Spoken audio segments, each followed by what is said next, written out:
Welcome to the Deep Dive Books channel, where we hope you find something valuable every day. We continue with our discussion of The Dawn of Everything by David Graeber and David Wengrow. This is the second part of our interpretation. Reading The Dawn of Everything feels like watching Avatar. It satisfies our curiosity and sense of empathy with its rich portrayal of exotic cultures. The lives of early humans were vastly different from ours, yet they remain easy to understand. For example, as mentioned in the previous video, the Wendat people had no laws or coercive orders.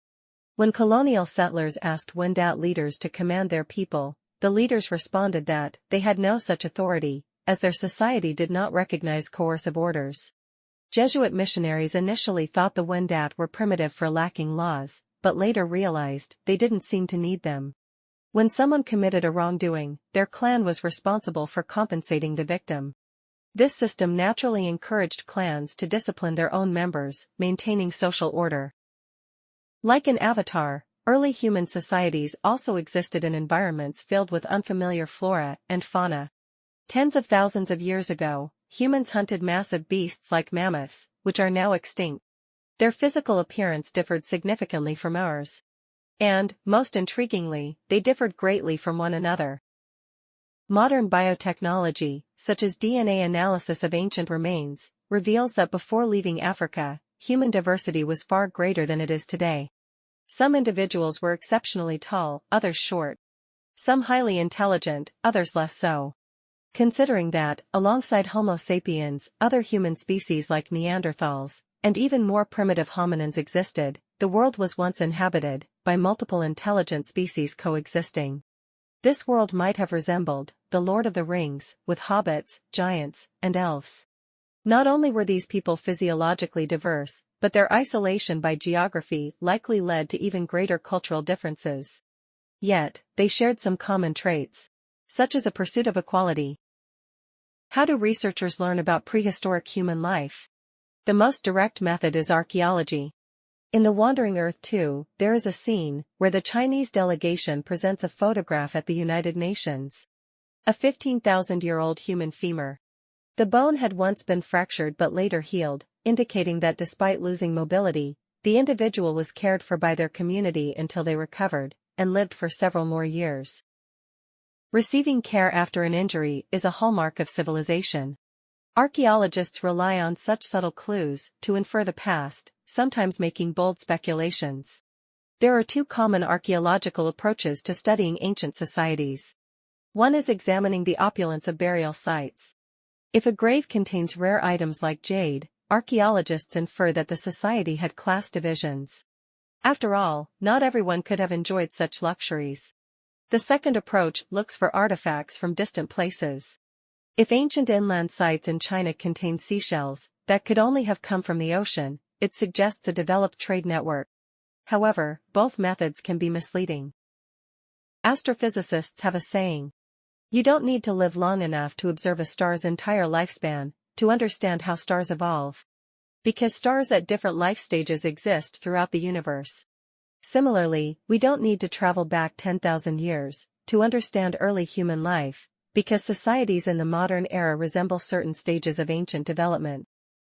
European colonization of the Americas happened just a few centuries ago, and fortunately, some scholars at the time meticulously documented indigenous ways of life in detailed ethnographies. While indigenous populations have since dwindled, these records allow us to understand how they once lived, possibly in ways similar to our distant ancestors. Ethnographic records show that indigenous peoples could transport goods over vast distances without trade. For example, islanders in Papua New Guinea would embark on canoe voyages solely to pass on arm bracelets and necklaces engraved with their names. These items were exchanged and circulated, not for profit, but to ensure their names traveled far and wide. Another indigenous custom was acquiring objects seen in dreams. If a chief received a beautiful goblet from a colonist, and someone in the tribe dreamed about it, they might visit the chief and say, "I dreamed of your goblet. It belongs to me." The chief would typically hand it over. If the dreamed-of object was far away, such as a crystal, the dreamer would embark on a long journey to retrieve it. Women often traveled to other villages for gambling, wagering their jewelry and shells. Performers or shamans would also tour different tribes. Such activities helped spread objects across great distances. Ethnographies reveal that different tribes had specialized skills. Some excelled at one craft, others at another, leading to barter-based exchanges. Some groups even specialized in transporting goods. However, these activities were often not motivated by profit, but rather by the desire to visit others, like bringing a gift of tea to a friend's house after a long time apart. Graeber and Wengrow write, "When we simply guess as to what humans in other times and places might be up to, we almost invariably make guesses that are far less interesting, far less quirky. In a word, far less human than what was likely going on." This suggests that to reasonably infer prehistoric life, we must integrate archaeology with ethnography. This is a high bar, requiring expertise in both anthropology and archaeology. Modern scholars tend to specialize in narrow fields, which is why the dawn of everything is so remarkable.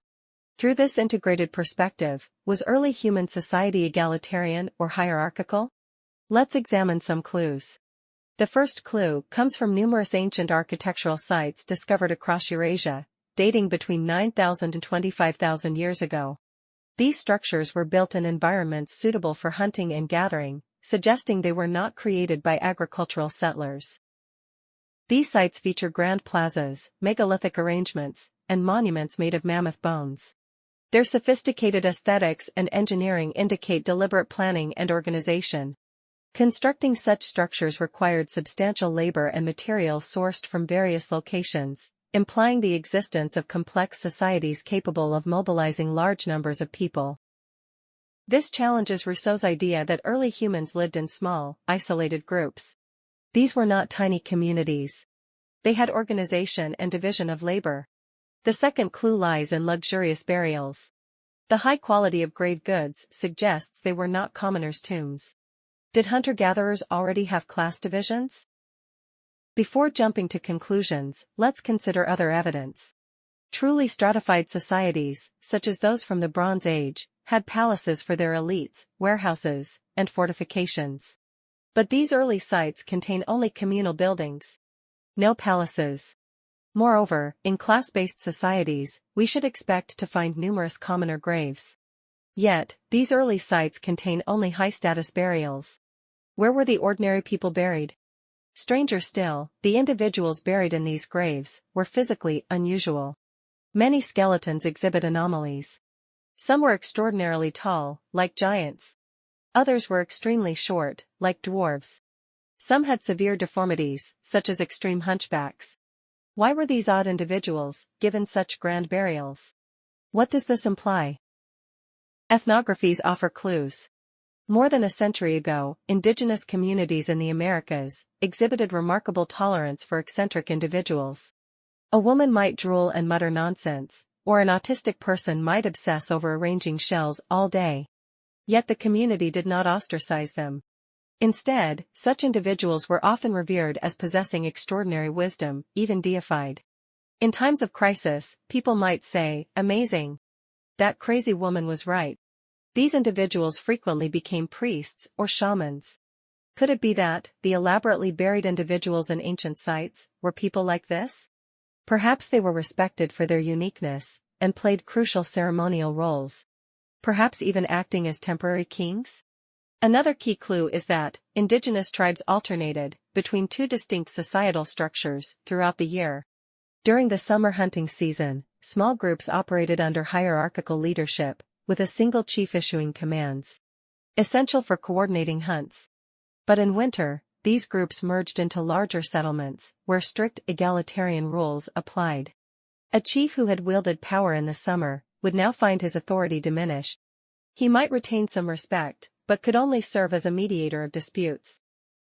Did prehistoric societies also practice this dual system throughout the year? Before transitioning to egalitarian winter communities, indigenous tribes held grand ceremonial gatherings. Were the megalithic sites of ancient societies built for similar purposes? There is evidence suggesting these structures were temporary, with deliberate dismantling patterns. Most importantly, ethnographies reveal that indigenous peoples actively designed mechanisms to prevent permanent authority. For example, ceremonial, temporary palaces for festival elites were always torn down, and power was symbolically revoked. Leadership rotated between clans, and each clan had to accept the next group's authority, without resistance. Piecing all the evidence together, we get a clearer picture. Although our ancestors lived as hunter-gatherers, their societies were already sufficiently complex, featuring large-scale interactions among people and even regular gatherings. In general, they operated under two different systems throughout the year, depending on the season: an unequal autocratic period and an equal democratic period. For survival and hunting, sometimes one had to tolerate autocracy. However, people were well aware of the harms of autocracy, so every year autocracy would be abolished and replaced by democracy. During the transition between these two systems, a grand ceremonial festival would take place.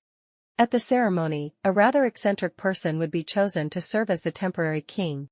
Perhaps merely as a symbolic figurehead, or perhaps with the actual power to issue commands, or even as a show host. Such individuals, after death, would be honored with lavish tombs, yet they were not considered nobility, because they held no permanent power and their positions were not hereditary. People might not envy them, and even if they do, they can never become them. After all, they are all eccentrics. This represents an ingenious system, designed to ensure long-term equality within the community. An anthropologist named Christopher Bohm, though he may not fully endorse Graeber and Wengrow's hypothesis, has conducted research that can serve as supporting evidence. Bohm found that the instinct to dominate others and become a ruler is common among all primates. However, human society has a unique ability. We have ways to prevent anyone, within a group, from declaring themselves king. For example, you may have experienced a situation at work or among classmates, where if someone stands out, say, the best hunter, people do not continually applaud him. Instead, they ridicule, deride, or even ostracize and humiliate him. Bohm believes that this is not due to mere mockery or jealousy, but rather is a mechanism to ensure equality, out of fear that he might become too arrogant. Similarly, in ancestral societies, if one particularly dominant individual bullied others relentlessly, a few peers would conspire in private to take him down. We are very sensitive to inequality, and will try to prevent it. This is known as conscious reflection on the potential trajectory of our society, which Bohm considers to be the essence of our unique political behavior. Thus, our ancestors were neither as egalitarian as Rousseau claimed, nor as unequal as Hobbes suggested. Instead, they oscillated between two systems, consciously ensuring that they always returned to equality. The issue is not about the origin of inequality. Inequality has no true origin, even chimpanzees are unequal. The real problem is, how did we go from a state where things were working fine to one where inequality became entrenched? That's it for today's content. Thank you for watching, and I'll see you in the next video. If you feel there is value in this, please like, subscribe to this channel, and leave your thoughts or suggestions in the comments section. Let's grow together and read more good books.